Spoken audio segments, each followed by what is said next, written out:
Welcome back into the Skol Marketing Podcast. Today we are joined by our project management team.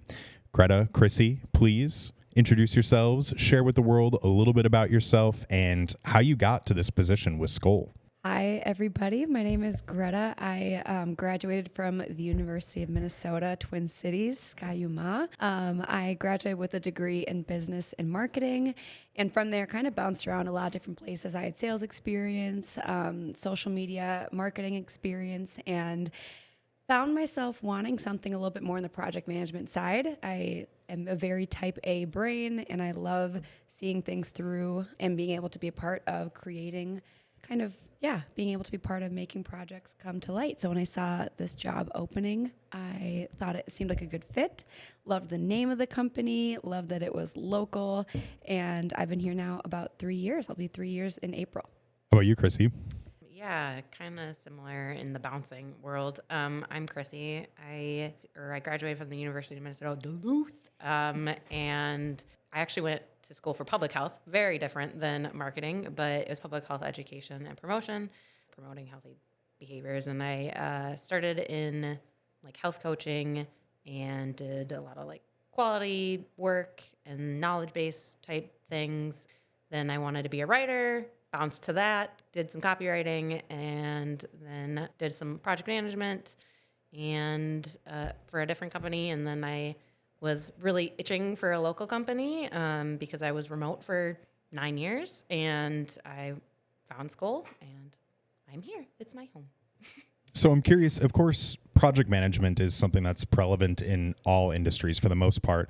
What about digital marketing drew you in? I would say something that interested me is the industry is rapidly growing, and so I knew there was going to be a large need for it, and I feel like a lot of the skills that you learn in digital marketing, a lot of them kind of overlap, and so I knew it would be, number one, a great industry to get into, but yeah, also great potential for growth, and I knew it would always kind of keep you on your toes, because every month something new is coming out, and so you kind of have to be agile and be constantly adapting. So going off of that, I'm curious, what is the most unexpected challenge that you faced as a project manager, and how did you tackle that? I would say trying not to get too deep into the weeds. You kind of have to think higher level, timelines, think budget and scope and all those things. Project management really isn't a do-it-yourself kind of a thing. You really have to oversee different resources and be able to kind of strategize to be able to move that project forward and meet the client's needs. I don't know if that answered your question, but It does, certainly. Gretta, you have a story to tell about that, an unexpected challenge in your role as a project manager? Yeah, I would say a lot of the challenges that happen in project management, I mean, it's really more people management. And so you have all of the type A skills, but really what's important in project management is being able to listen to people and have empathy and understand, if they are struggling, trying to communicate something that they want or things like that. You just have to, it takes a lot of communication skills to be able to listen to them and kind of extract what they need and then be able to translate that in a technical standpoint to developers, designers, and copywriters. So I think that's kind of the art and the beauty of it is it's not only just checking tasks off, it's really almost being a translator and getting what the client is asking for and then be able to translate that to who you're working with and then make it into a beautiful product.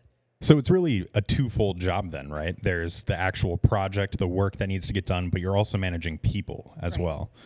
Do you have a preference on either side? Do you find yourself gravitating more towards the human side of it? Do you like interacting with clients, getting people together to complete a job?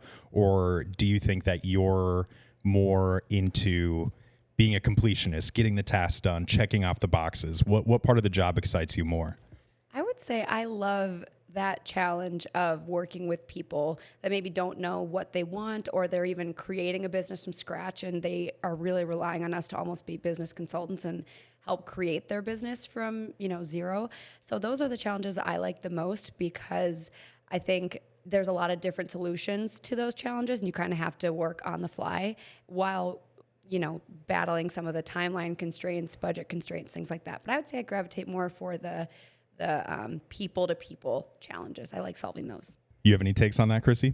Yeah, something I was taught early in my career was you kind of do both. Like you're kind of managing people and you're checking boxes. So if you're doing one, you can't really do one without the other. I tend to like to get stuff done and focus on the project and get it done, but also knowing that you have to be able to manage the people side of things too.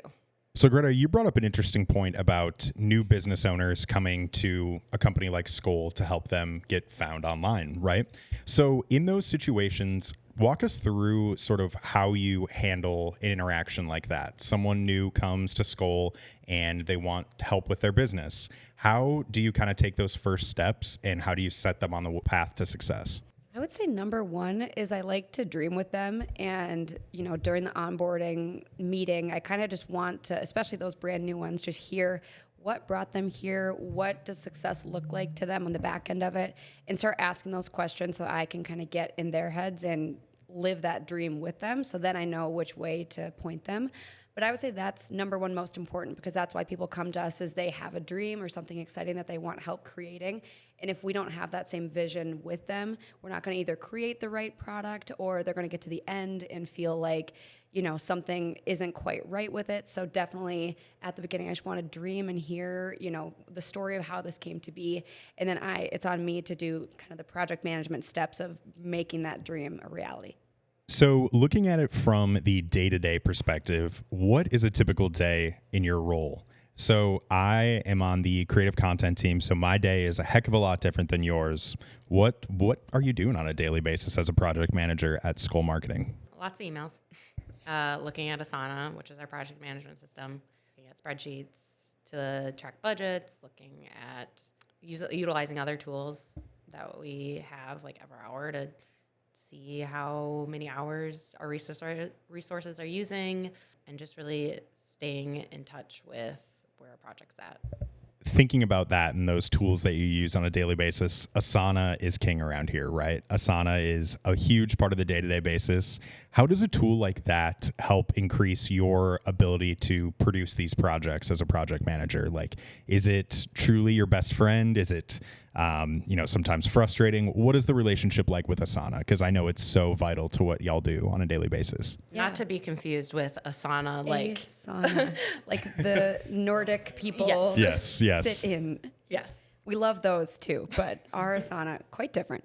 Asana is so important, and it's such a vital part of not even just our department, but our company as a whole. So part of what Asana, the benefit is obviously being able to communicate back and forth with people that are helping us get the project done, but a lot of times we'll also bring clients in as well. So right now I have a client that we're kind of nearing the finish line of their project. And so that's usually when I'll bring a client in to Asana and be able to assign them tasks as well, because I've had a lot of clients that come to us and they say, in the past, if they had worked with a different organization or they'd tried to have a website done before, they weren't being prompted and being moved across the timeline, and clients really want that from us. They want someone that's going to push them as well, not only just keep our timelines, but really hold them accountable for theirs as well.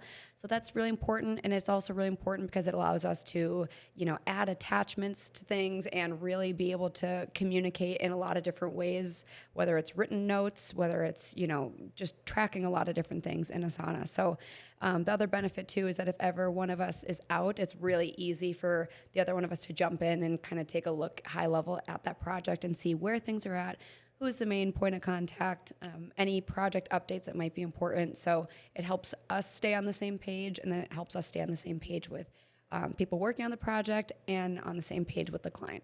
So this might sound like a basic and obvious question, but as an outsider, as someone who's not a project manager, I hear timelines as a huge buzzword. What goes into making a good timeline, and why are they so critical for what you do?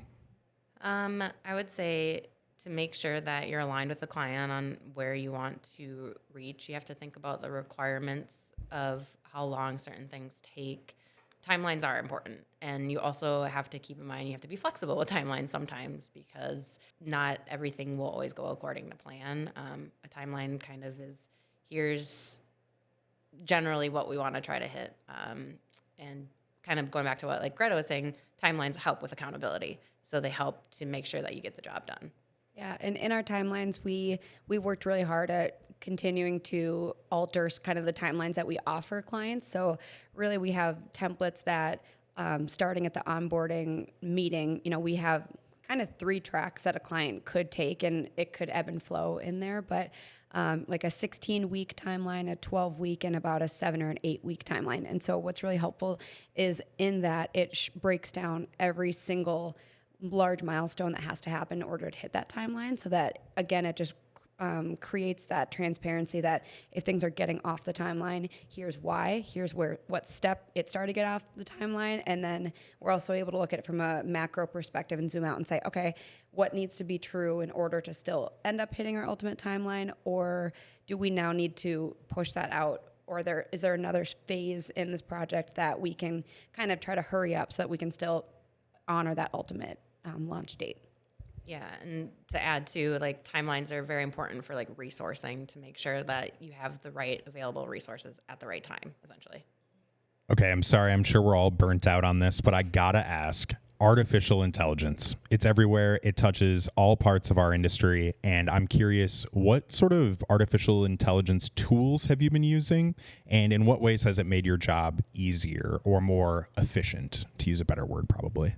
Yeah, one really valuable tool that we've started using is Autopilot. And so what Autopilot is it's an AI transcription service, basically, that a lot of softwares are coming out with it now. But what we can do is we can add it to Zoom.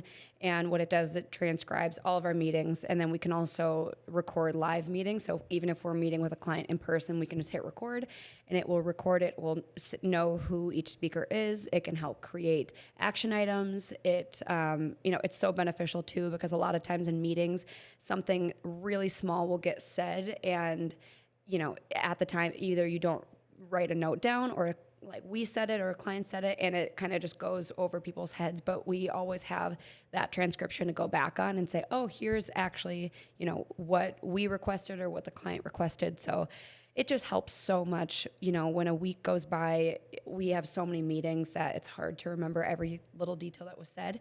So we love using Autopilot as a resource. It also puts less pressure on you to take notes as well, right? Like, it captures the notes so well from the conversation that you can kind of like free up your mental bandwidth to actually like pay attention in the conversation and not have to worry about scrambling, putting down notes. And it's been really efficient. I mean, even for just like smaller client meetings that I've used it for, it's been awesome. Yeah, and I feel like it reminds me of college, where now college students have all transcription services too, where it'll take notes for them. But I remember being in lectures or seminars and you're just trying to write every word that the person said, and then you zoom out and you're like, I'm not actually sure what the context was around that. So that's really helpful too. Being able to go back to the exact place that we were talking about something, kind of getting to hear back the context is really important.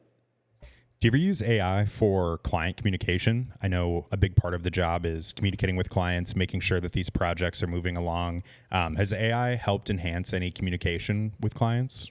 Yeah, I think so. I think being able to articulate exactly what an issue might be, or if you're getting inside your head of, oh, how do I word this, kind of a thing, or anything like that, AI can be helpful, at least to get your brain moving again in the right direction. Kind of like, it helps with that roadblock.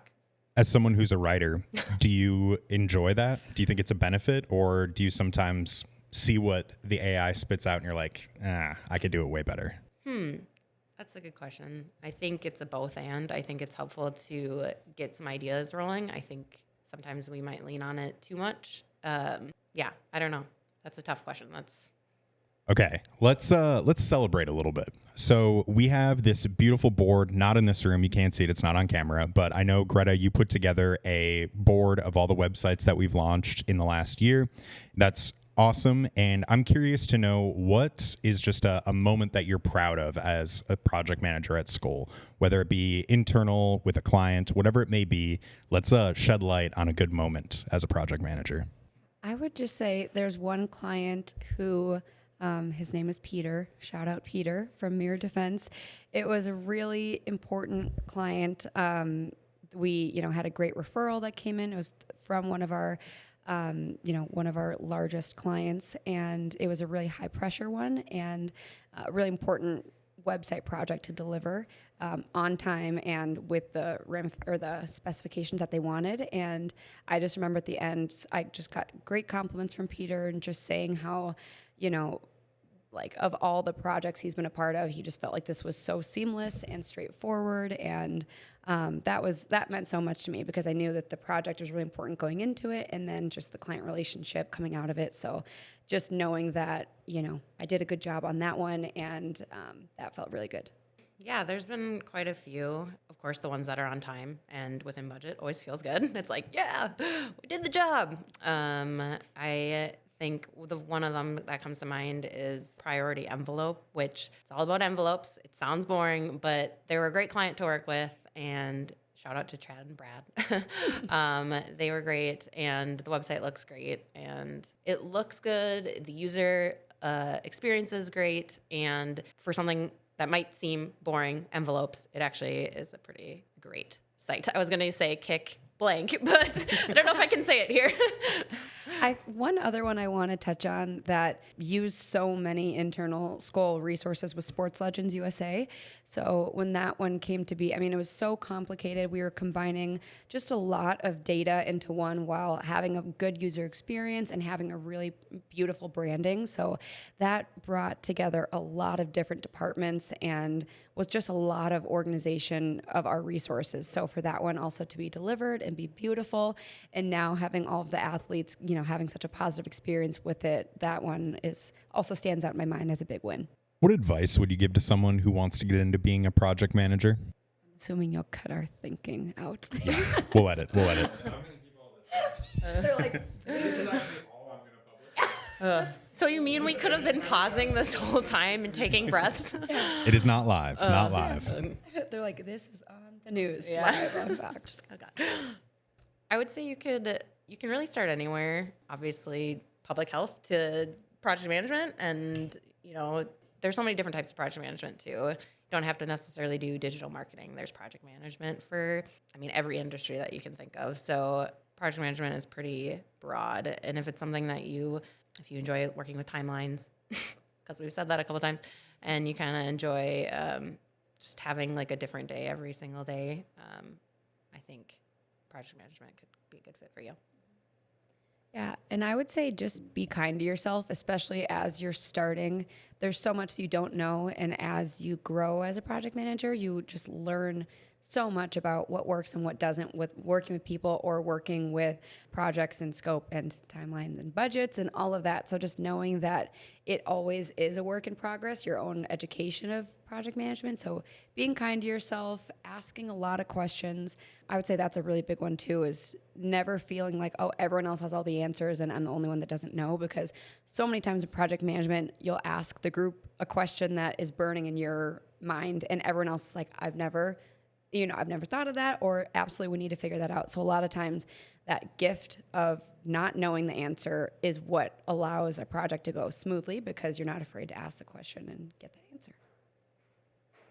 So in an industry, digital marketing, and in a position, project management, that is ever changing. Chrissy, you said that every day is a little bit different.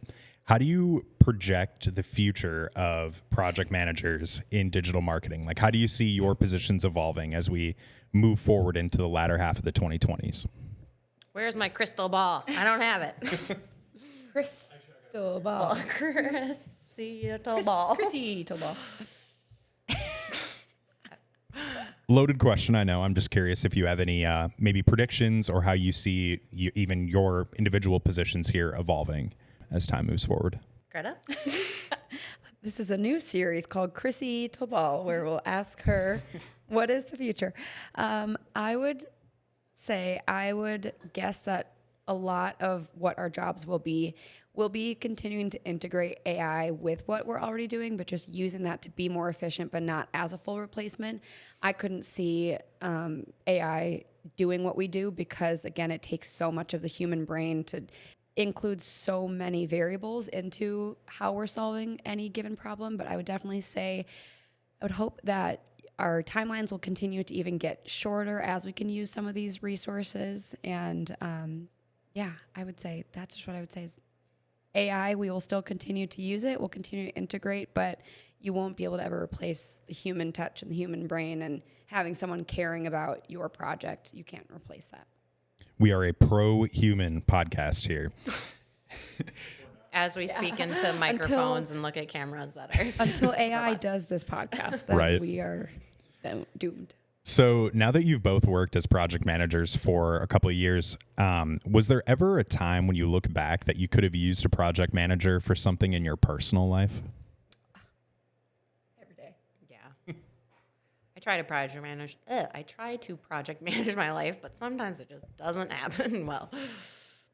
Well, I would say we're about to start renovating both of our bathrooms, and already I'm starting to think about how can I break it down into phases, kind of the planning, the execution, what's the timeline that we're looking for, what budget we want to go with. So now it feels like my brain works that way, but I also could see where my family or close friends are like, okay, we don't need to project management everything. We can just figure this out. But every time I'm like, okay, let's sit down, let's break apart the issue deeper. So I would say that in that case, in home renovations, I am grateful I have project management experience because I feel confident in what we're going to do. But who knows? Yeah, I'll say even when I got married, I had a spreadsheet basically of what we were doing every single hour. And I remember my father-in-law was like, Chrissy, I could have been a little bit more organized. So it's like just knowing that if you're planning a wedding, you're planning for a baby, you're planning for things, like those are all things you kind of have to think project management. So I'm glad I've got that skill in the back of my head. So you both are incredibly talented project managers with a diverse array of skills. And I'm curious, if you weren't in this role, what would you see yourself doing? You know what? Something I love doing for Skol is whenever a TikTok needs to be made or creating content. I love editing it. I love the idea and bringing it to the table and kind of seeing it come to life. I know we've created some really funny content here at Skol. And so I would probably be doing something along those lines, something in the content creation realm, because I feel like that's so fun and such an entertaining way to express who you are, but also that's where the world is going is, on social media. So, And TikTok's back. TikTok is back. That was so fast. Super fast. So quick. I would say some type of, process. I like processes. I like documenting things. I like data. Something to do with that. I'm not sure. I'm excited to see where Skol/life takes me. And one final question that we can end on. Is it in Asana? All in Asana. Everything. Oh, I should have worn my shirt. Is it in Asana? Next interview. Yeah, we can maybe edit it on you or something. Season 2. Cool. Well, I think that can wrap things up. Thank you so much for tuning into the Skol Marketing Podcast. This has been a super fun episode learning about project management with Chrissy and Gretta. Where's the drum? I'll get it. Get the drum.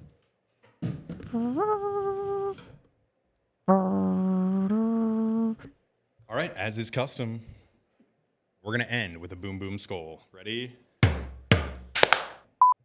That's all, folks. Oh, the music. Is that the podcast music? This is Skol, and we're so cool. We all went to some kind of school. Like websites, we do stuff. On the internet. We are tough. I was going to say buff. We are tough and buff. This is Chrissy. She's a PM.